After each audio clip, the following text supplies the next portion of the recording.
히브리서 내용을 우리가 계속해서 살펴보고 있는데 이제 4장 14절부터 7장 8장 계속해서 연결이 되는 것은 아론 제사장보다도 비교할 수 없이 탁월하신 분이 바로 예수님이시다 하는 내용들을 계속해서 살펴보고 있습니다.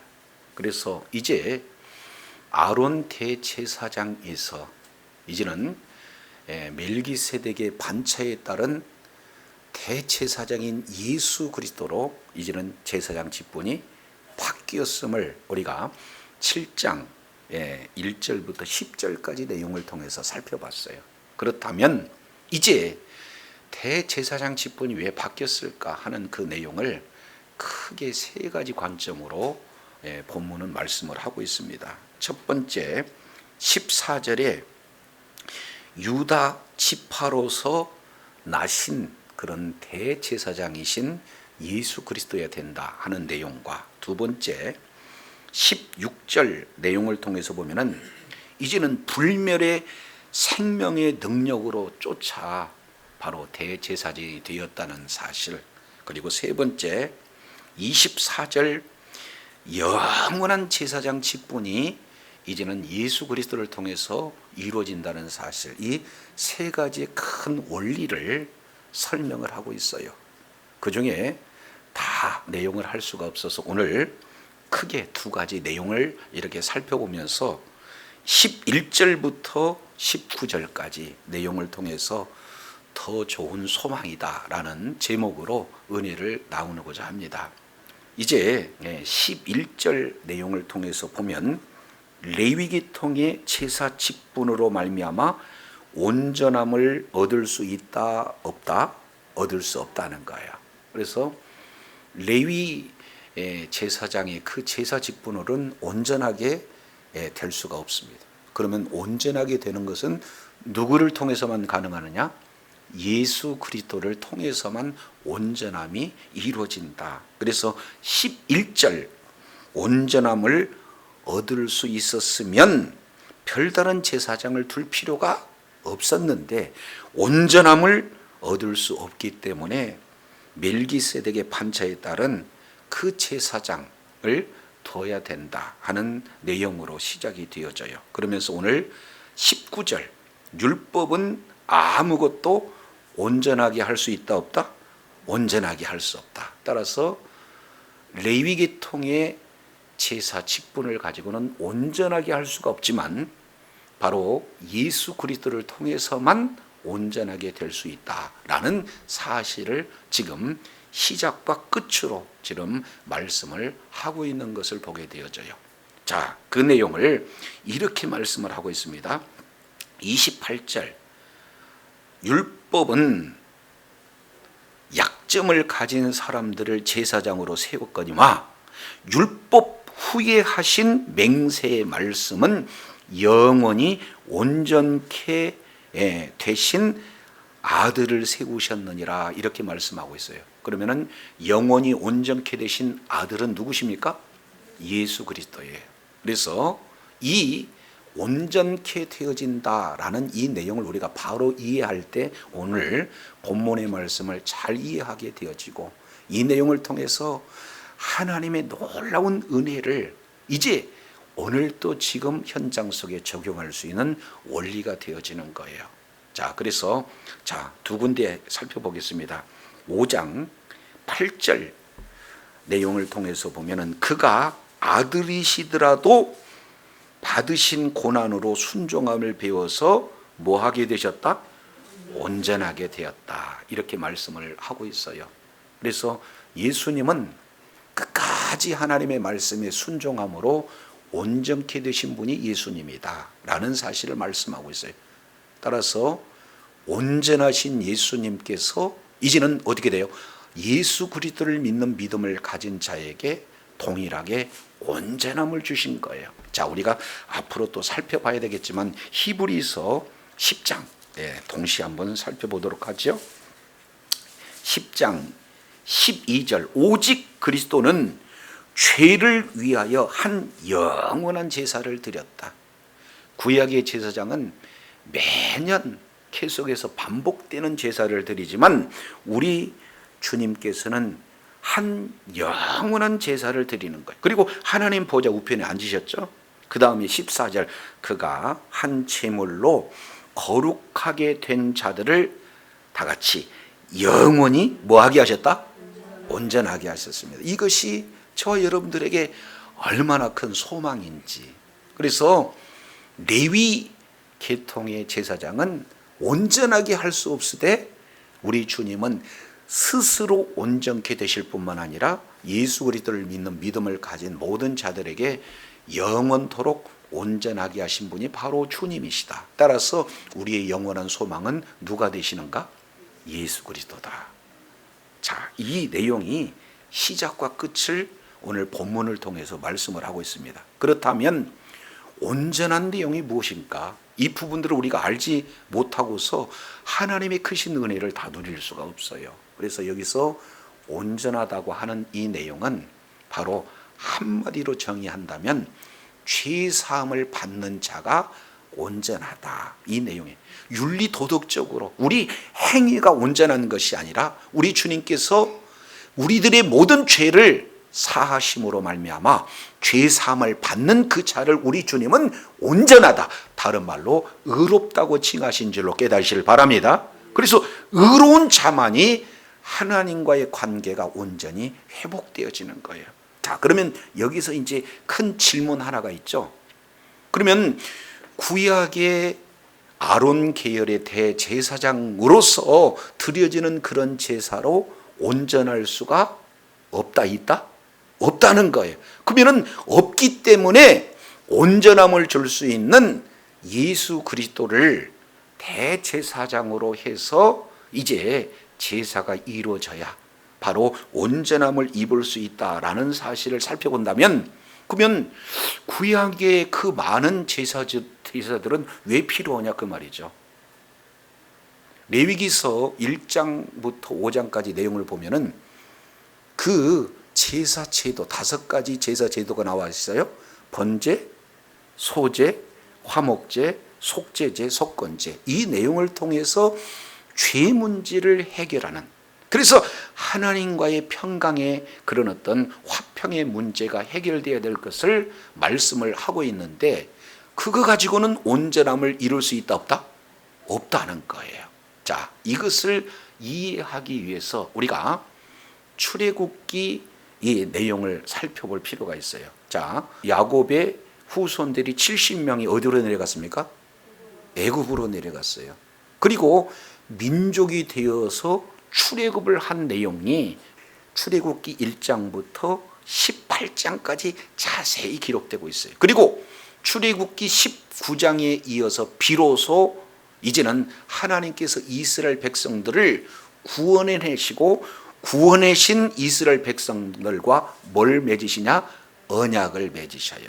그리고 언약을 맺으시고 난 이후에 크게 2가지를 말씀을 하고 있는데, 첫 번째 내용은 출애굽기 20장에서 출애굽기 24장까지 전체 내용을 한 단어로 이렇게 요약한다면 율법을 주십니다. 하나님의 백성들에게 언약을 맺으시고 뭘 주셨어요? 율법을 주셨어요. 그리고 이어서 출애굽기 25장부터 40장까지 내용을 통해서 보면은 바로 성막을 주셨다 그 말이죠. 율법을 주시고 그 율법을 지켜라. 그리고 성막 제도를 주시고 그 성막을 완성해라 하는 내용의 큰 핵심 2가지가 출애굽 전체의 핵심 내용이 되어지는 거예요. 그 속에서 우리는 바로 예수 그리스도의 그 복음을 찾아볼 수가 있어요. 자, 왜 그런가? 출애굽기 19장. 자, 이 내용은 이스라엘 백성들이 애굽에서 구원을 받고 난 이후에 하나님과 언약을 맺으시는데, 그 시내산 언약, 이 내용이 5절 6절에 압축되어 있습니다. 자, 5절. 세계가 다 내게 속하였으니 너희가 내 말을 잘 듣고 내 무엇을 지키면? 그렇습니다. 언약을 지키면. 그러니까 언약을 주시고 언약을 지켜라. 그리고 그 언약을 지키는 자에게 크게 세 가지. 첫 번째, 너희는 모든 민족 중에서 내 소유가 되겠다. 여기서 내 소유라고 하는 이 내용은 세귤라, 다른 말로 보물이에요. 하나님께서는 구원받는 이스라엘 백성 한 사람 한 사람을 보물처럼 여기신다. 이게 세귤라, 내 소유가 되겠다 하는 첫 번째 내용. 그러한 자들을 통해서 이어서 두 번째 6절, 너희가 내게 대해서 뭐가 되게 한다? 그렇습니다. 제사장 나라가 되게 하겠다. 여기서 제사장 나라라고 하는 이 내용을 사도 베드로는 훗날 베드로전서 2장 9절 내용을 보면은 왕 같은 제사장, 제사장 나라나 왕 같은 제사장이라 똑같은 내용이에요. 여기서 나라라고 하는 내용을 통치라고 표해요. 통치자가 누굽니까? 왕이죠. 그러니까 제사장이면서 동시에 왕처럼 통치하는 존재로 만드시겠다. 세 번째, 그렇게 하기 위해서는 거룩한 뭐라고 했어요?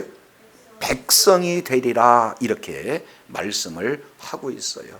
그래서 나는 너희의 하나님이 되고 너희는 내 백성이 되어진다. 그래서 내 특별한 소유가 되고 제사장 나라, 다른 말로 왕 같은 제사장이 되고, 그리고 거룩한 백성이 되게 하실 것을 바로 약속하셨다, 그 말이죠. 그리고 그러한 자들에게 뭘 주시냐? 20장부터 뭐가 나오냐면 10계명이 나와요. 그래서 10계명을 주고 21장에 또 다른 모든 법들을 24장까지 주고 계시는 그런 내용들을 보게 됩니다. 이걸 한마디로 율법을 주신 거예요. 하나님께서 언약한 백성들에게 뭘 주셨어요? 율법 주시고 그 율법을 지키라, 이렇게 말씀을 하셨어요. 자, 출애굽기 24장 잠깐 보시겠습니다. 자, 24장 내용을 보니까 모세가 이제 하나님께 말씀을 받았어요. 그래서 3절에 모세가 와서 여호와의 모든 말씀과 모든 율례들을 백성들에게 다 고했더니, 자, 백성들이 한 목소리로 응답을 했는데 내용은 한 가지예요. 여호와의 명하신 모든 말씀을 우리가 다 뭐 하겠습니다? 준행하겠습니다. 이 내용을 지금 말하고 있는 거죠. 자, 그랬더니 모세가, 그래, 너희들이 하나님의 말씀을 다 지키겠다고? 그러면 말로만 하는 것이 아니라 24장 4절 중반절에 보니까 단을 쌓았습니다. 그리고 12기둥을 세웠습니다. 그리고 6절 피를 취해서 그 단에다가 뿌렸습니다. 7절 언약서를 가져다가 백성들에게 낭독해서 들렸습니다. 그랬더니 또 동일하게 그들은 뭐라고 얘기하는 거예요? 여호와의 모든 말씀을 우리가 다 준행하겠습니다. 말씀을 다 준행하겠습니다. 말씀을 다 준행하겠습니다. 이런 그들에게 백성들을 향해서 8절 모세가 피를 취하여 백성들에게 뭐하고 있어요? 피를 뿌렸어요. 그것을 8절 하반절에 이 모든 말씀에 대하여 너희와 세운 언약의 피, 이렇게 말씀을 하고 있습니다. 이게 하나님께서 이스라엘 백성들과 언약의 피를 뿌리면서 세운 언약이다. 그러면 이스라엘 백성들이 하나님의 말씀을 어기게 되면 어떻게 됩니까? 죽는 거죠. 이것이 구약 율법이에요. 그러면 질문하겠습니다. 우리가 언약을 받았어요. 주신 율법을 지켜야 돼요. 그런데 100% 지킬 수 있는 사람이 있을까요? 없어요.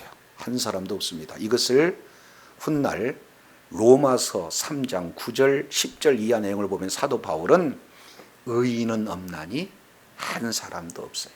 저도 여러분도 언약 지킬 수 있는 사람들은 한 사람도 없습니다. 지키고자 하는 마음은 있는데 언약을 이렇게 지킬 수가 없어요. 그러면 우리 하나님께서는 지킬 수도 없는 그 언약을 왜 주셨냐, 그 말이죠.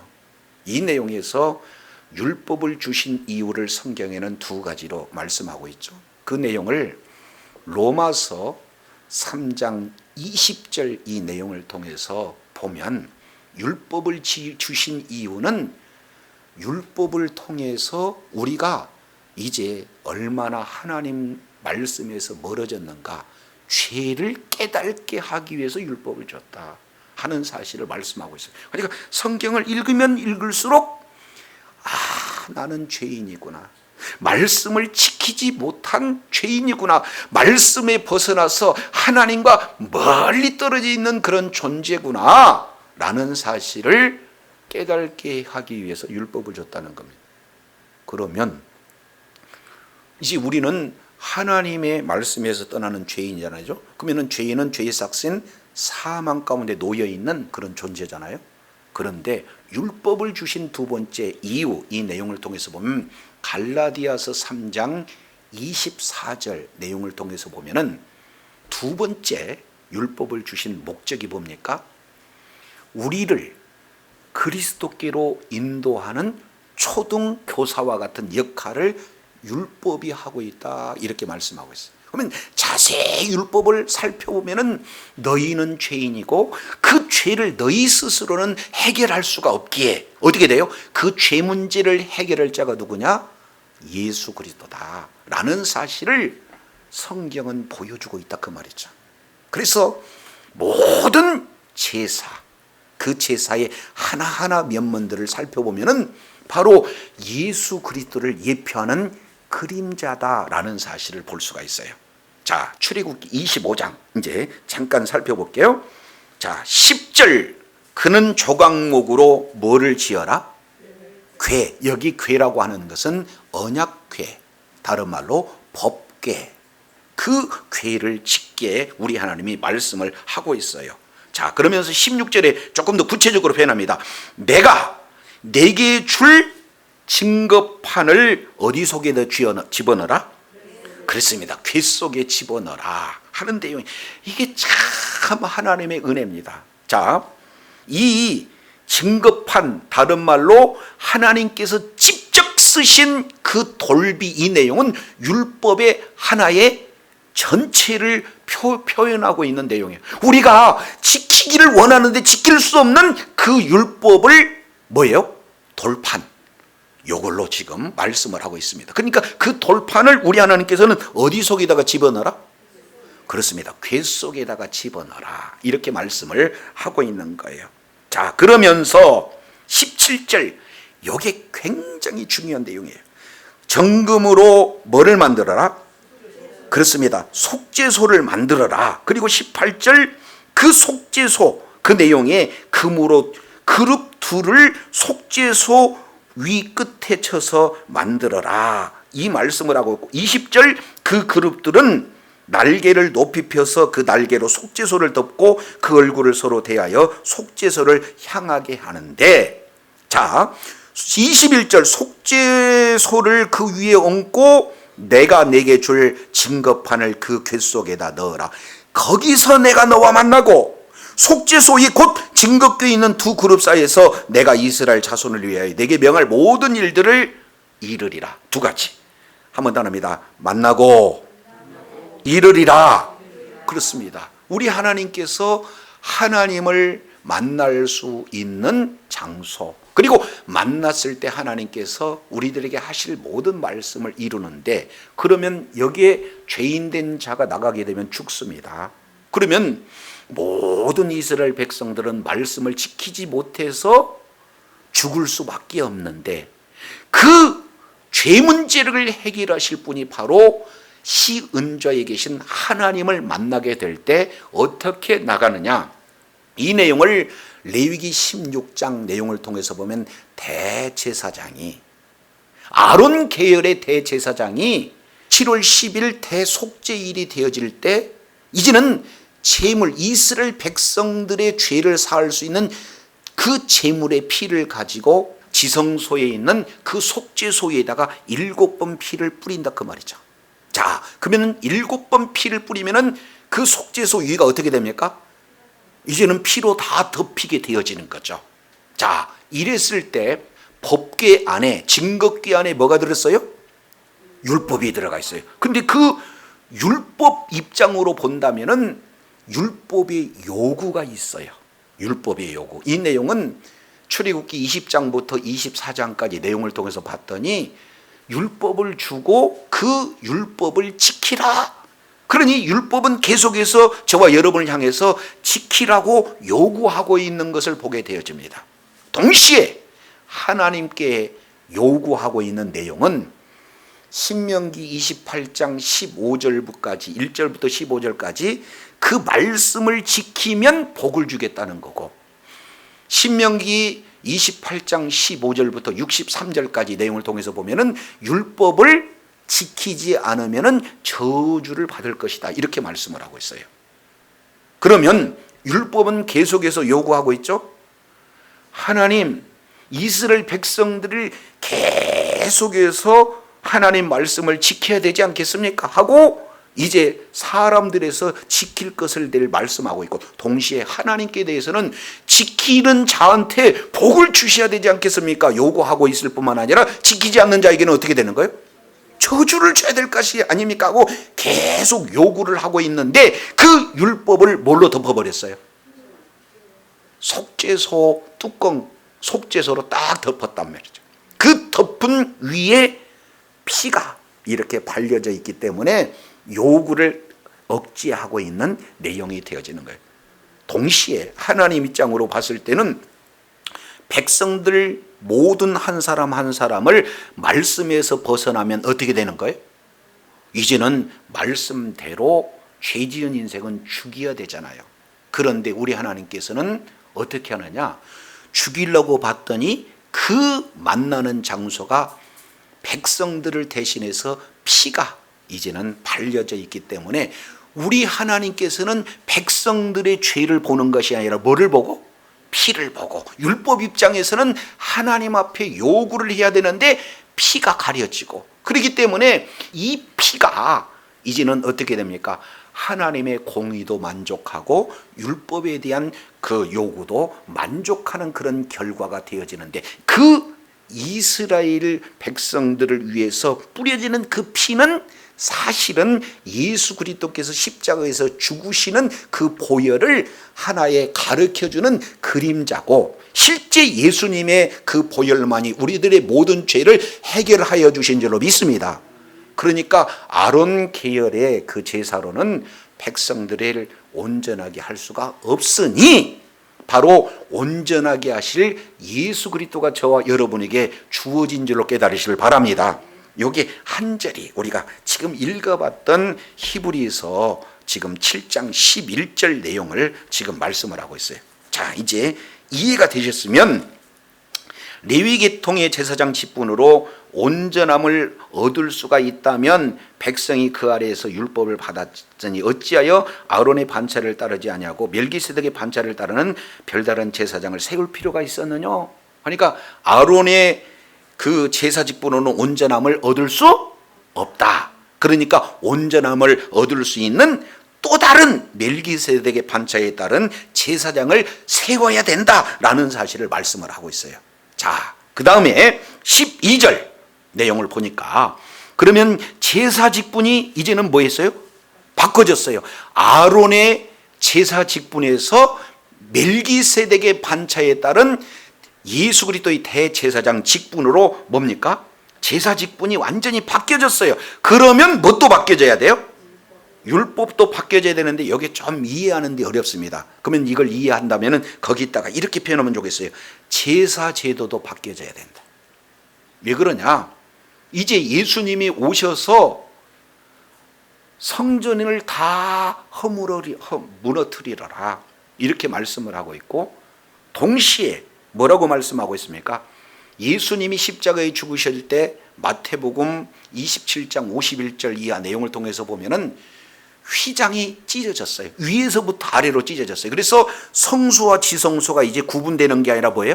하나가 됐다, 그 말이에요. 한마디로 본다면은 세상과 하나님 나라가 하나가 된 줄로 깨달으시길 바랍니다. 성전 무너졌죠. 성소와 지성소가 이제는 구분이 없죠. 그런데다가 대제사장, 이 제도 자체가 온전하지 못하다, 그 말이죠. 그러니 예수님께서 대제사장이 되어지시는 그 직분에 맞는 그 그 제사 제도가 제사 제도로 바뀌어져야 된다. 자, 그렇게 해서 바꾸려고 하는 내용이 13절에 뭐라고 표현을 하고 있습니까?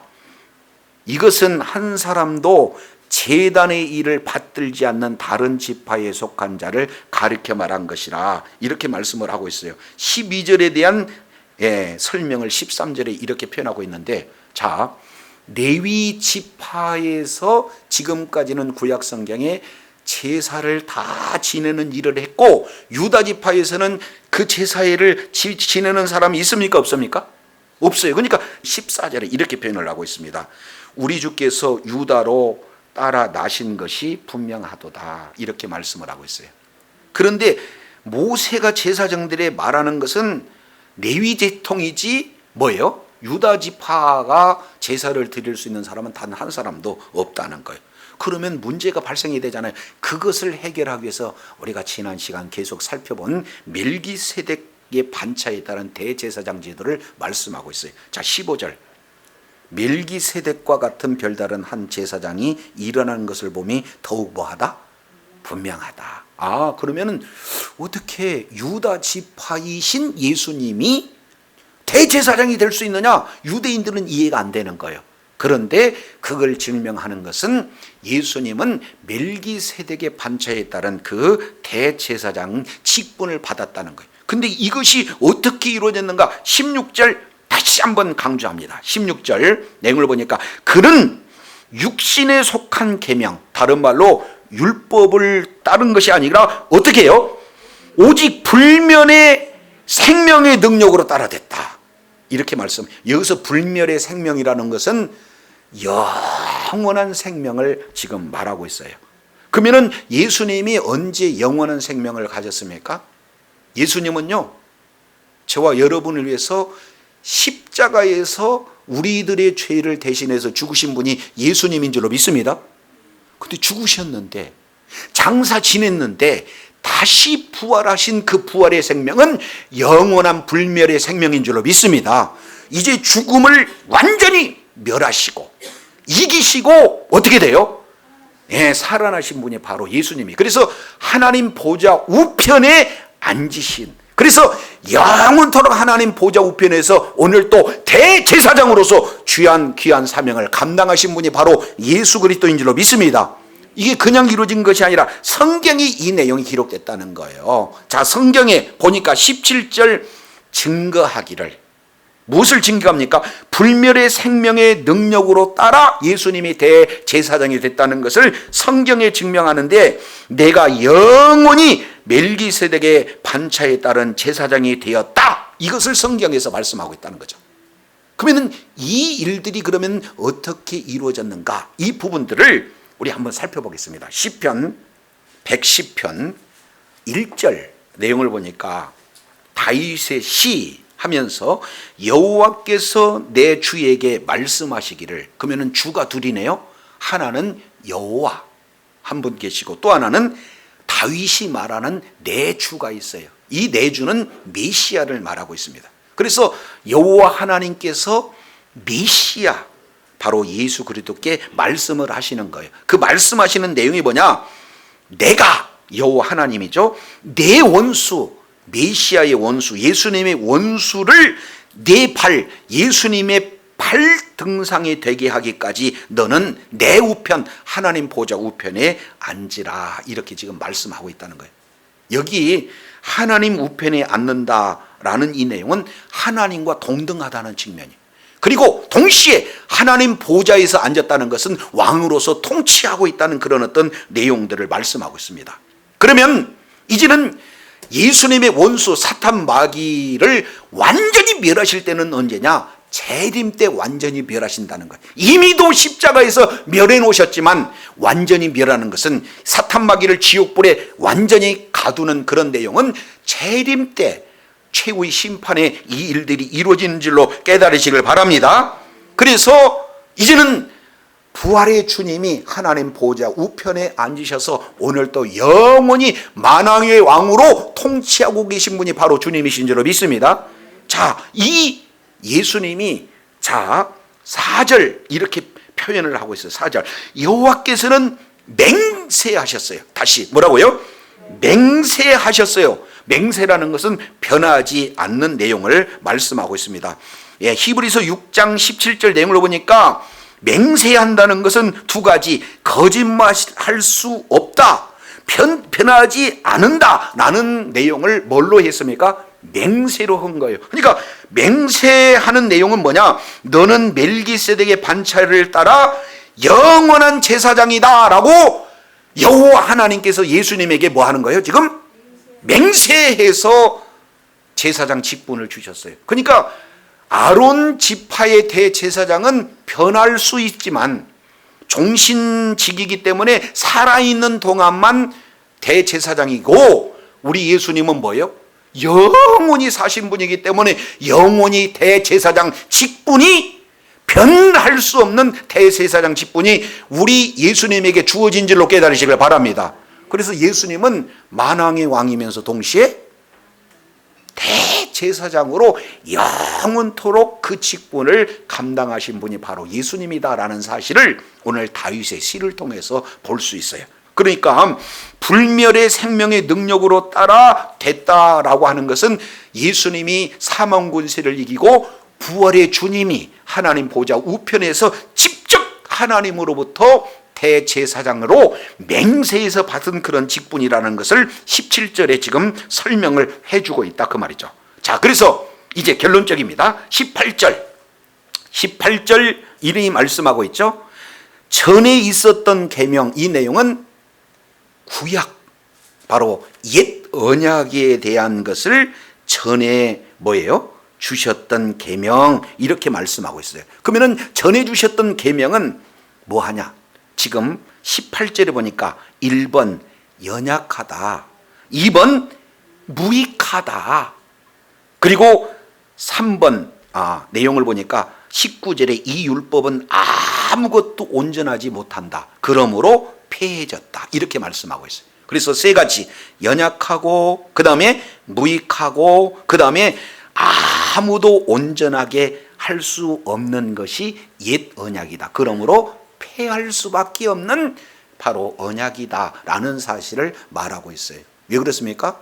구약의 속죄관은 덮다. 한번 따라하겠습니다. 덮다. 그러니까 죄를 없이 하지 않은 것이 아니라 뭐 하는 거예요? 그냥 율법에서 지키지 못한 죄를 덮을 뿐이에요.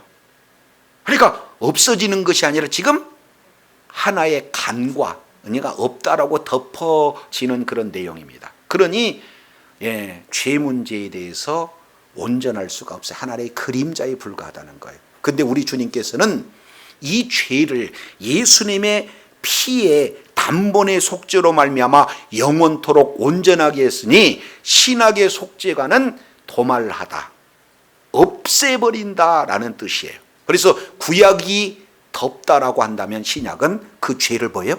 없애버려요. 그러니까 죄를 없애야 온전케 되는 거고, 온전케 돼야 죄 사함을 받고, 다른 말로 의롭다고 칭함을 받고 하나님과의 관계가 회복이 되어서 늘 하나님께 나아갈 수 있는 그런 은혜가 주어지게 되는 줄로 깨달으시길 바랍니다. 그러면 이 부분을 어떻게 말하고 있는가? 자, 성경에는 이렇게 표현하고 있습니다. 여호와께서 죄 문제를 완전히 도말한다라는 내용을 이사야서 43장 25절 내용을 통해서 보니까 우리의 불의를 도말하시고 우리들의 모든 죄를 기억하지 아니하시겠다라고 예언하셨어요. 그 내용을 실제 이루는 장면이 어디에 기록됐는가? 우리 이제 한 군데만 더 찾아보고 마치겠습니다. 골로새서 2장 13절 내용을 봤더니 너희의 범죄와 육체의 무할례로 죽었던 너희를 예수님이, 하나님이 그와 함께 살리시고 우리들의 모든 죄를 뭐 하셨어요? 우리들의 죄를 사하신 분이 바로 예수님이십니다. 자, 그 내용을 14절 아주 온전하게 죄를 사했다는 사실을 말씀하고 있죠. 우리를 거스리고 우리를 대적하는, 첫 번째 우리를 거스리고, 두 번째 우리를 대적하는 율법 조문에 쓴 그런 증서를 1번 뭐 하시고? 지우시고, 개역 성경에는 이것을 도말하시고, 이렇게 표현해. 원문 내용으로 보면은 지우시고 이 내용을 흔적 없이 지웠다는 거예요. 뭐라고요? 흔적 없이 지웠어요. 두 번째, 뭐 하시고? 제하여 버리시사. 아예 제거해서 완전히 버려버리는 거예요. 한 번만 말씀하셔야 되는데 두 번째, 제하여 버렸다. 그리고 세 번째, 그것을 뭐예요? 십자가에 못 박았다. 이 내용을 원어적인 내용은 아예 불태워 없애버렸다. 이렇게 말씀하고 있어요. 그래서 우리들의 죄를 이제는 흔적 없이 지우고 버려서 없애버리고 십자가에 못 박으면 완전히 불태워 없애는, 이제는 죄 자체를 어떻게 해요? 없애서 율법에 따른 종노릇을 더 이상 하지 못하도록 십자가에서 바로 승리하신 분이 바로 주님인 줄로 믿습니다. 그래서 15절 정사 권세를 벗어버리고 밝게 드러내 십자가로 승리하셨다라는 사실이 신약의 바로 속죄관을 지금 말씀을 하고 있는 내용들을 보게 되어져요. 그래서 옛 언약은 아직 연약하고, 그리고 옛 언약은 뭐예요? 무익하고 옛 언약은 온전하지 못하다라는 사실이기 때문에 피했다는 거예요. 자, 그러면은 이제 신약의 속죄관 내용을 통해서 봤더니 단순하게 덮는 수준이 아니라 죄의 문제를 뭐예요? 다 도말했어요. 그래서 진짜 우리들에게 진정한 소망은 이제 아론 계통의 제사장으로 죄를 일시적으로 덮는 것이 소망이 아니라 우리들의 진정한 소망은 예수 그리스도를 통해서 영원히 온전케 하시는 그런 십자가의 보혈의 은혜가 저와 여러분에게 소망이 되어지는 줄로 믿습니다. 그래서 이제 오늘 마지막 19절, 율법은 아무것도 온전하지 못할지라 이에 더 좋은 소망, 이 더 좋은 소망은 누구예요? 바로 예수 그리스도를 통해서 우리들의 모든 죄를 사함받고 영원한 천국, 영원한 생명을 가지고 영원한 천국에서 있는 것이 바로 예수 그리스도를 통해서 이루어진다는 것이 우리들에게 더 큰 소망이 생기는 거예요. 그것이 이것으로 우리가 하나님께 뭐한다? 가까이 나가는 거예요. 우리는 구약의 대제사장이 1년에 단 한 차례 짐승의 피를 덮어서 온전케 되는 방법이 아니라 우리는 날마다 하나님 앞에 나갈 수 있는, 그러므로 말미암아 천국을 누리는 것이 예수 그리스도를 통해서 이루어지는 참 소망과 참 평안과 안식이 저와 여러분에게 주어지게 되는 줄로 믿습니다. 이것을 히브리서 4장 16절에 이렇게 표현을 하고 있어요. 그러므로 우리가 정률하심을 받고 때를 따라 돕는 은혜를 얻기 위하여 은혜의 보좌 앞에 담대히 나갈 수가 있는 거예요. 오늘 또 한 번 나가고 두 번 나가고 세 번 나가고 계속해서 우리 하나님의 은혜의 보좌 앞에 나가면 우리 주님께서는 은혜의 보좌 앞에서 우리에게 가장 적절한 은혜를 주신 분이 바로 주님이신 줄로 믿습니다. 이 은혜는 하나님의 선물이에요. 우리가 받을 수 있는 조건이 아니라 예수 그리스도를 믿는 믿음을 가진 그 자에게 거저주는 선물이 은혜인 줄로 깨달으시길 바랍니다. 아픈 자에게 은혜가 뭐예요? 치료되는 것이 은혜예요. 지혜가 없는 자에게 은혜는 뭡니까? 지혜를 주는 거예요.